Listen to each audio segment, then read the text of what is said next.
Chapter 108, Callum. What about you, Callum? What would you do with all the money in the world? Gordy must have seen from my face what I thought of the question. Oh, come on, it's just a bit of fun, Gordy teased. 4 months had passed since the kidnapping. I was working as a car mechanic 300 miles away from home in a place called Sturham. The December afternoon was already getting dark. The heating in the garage was supposedly turned up right up, but it was still chilly, and the work was mind-numbingly boring, but I was glad of it. It stopped me from brooding all day, every day, and the guys I worked with weren't bad. Gordy was a knot who'd worked as a car mechanic since he was 13. Now he was 57 and he was still a car mechanic. Nothing had changed for him. Tomorrow he was going to be the same as yesterday as far as he was concerned. He was just punching time until he died. I looked at him and saw my uncles and old man Tony and even my dad, until Lynette had died. I looked at him and was so afraid I was seeing myself in 10, 20, 30 years' time. Rob was a couple of years older than me. He was a talker. He was going to change the world by using the only means at his disposal, by grumbling about it.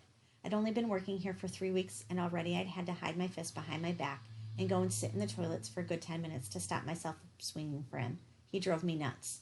Well, don't you have any dreams, or are you too good to share them with the likes of us? Gordy teased. I forced myself to smile. I don't like to dwell on what I'll never have, I shrugged.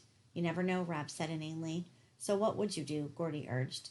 Build a rocket and leave this planet, live on the moon or someplace else. Any place else, I answered. If you had all the money in the world, you wouldn't have to live on the moon. You could do whatever you'd like right here, said Rob. Do you know what they call a knot with all the money in the world? I asked. Rob and Gordy shook their heads. A blanker, I told them. They didn't laugh. They weren't supposed to. Things would change if we had a ton of money, Rob tried to tell me. I tried and failed to keep the pitying look off my face. It takes more than money, Rob. It takes determination and sacrifice. And Rob and Gordy were both looking at me like I'd lost my mind. I shut up. Just ignore me, I told them ruefully. We'll have to call you the deep one, Gordy said, or better yet, the profound one. Don't you dare, I warned him. We will come to you for spiritual guidance. Gordy bowed low, his hands together as if in prayer. Oh, profound one, share your mystical insights with us, enlighten us.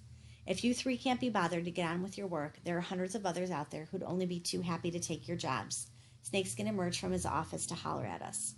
Without a word, we got back to work, waiting until Snakeskin had slammed his way back into the office before adopting our previous positions.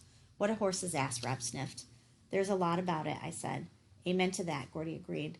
What I want to know is how does he, Rob began. Shush, shush, I hissed at him. Moved over to the working bench to turn the volume up on the radio. Something on the news had caught my attention. Has refused to confirm or deny that Persephone Mira Hadley, his daughter, is pregnant, and that this is a result of her ordeal a few months ago at the hands of her kidnappers. We can only speculate as to what this poor girl has been subjected to at the hands of the not men who abducted her. Persephone herself has so far refused to speak of her 2 terrifying days in captivity, the memories being obviously too painful, too shocking. Hey, Gordy was staring at me. I had no idea why, until I saw the radio lying on the floor, smashed to smithereens where I had thrown it against the wall. I've got to get out of here. I headed for the exit. Callum, where do you think you're going? Snakeskin called after me. I've got to leave. Oh, no, you don't. Watch me.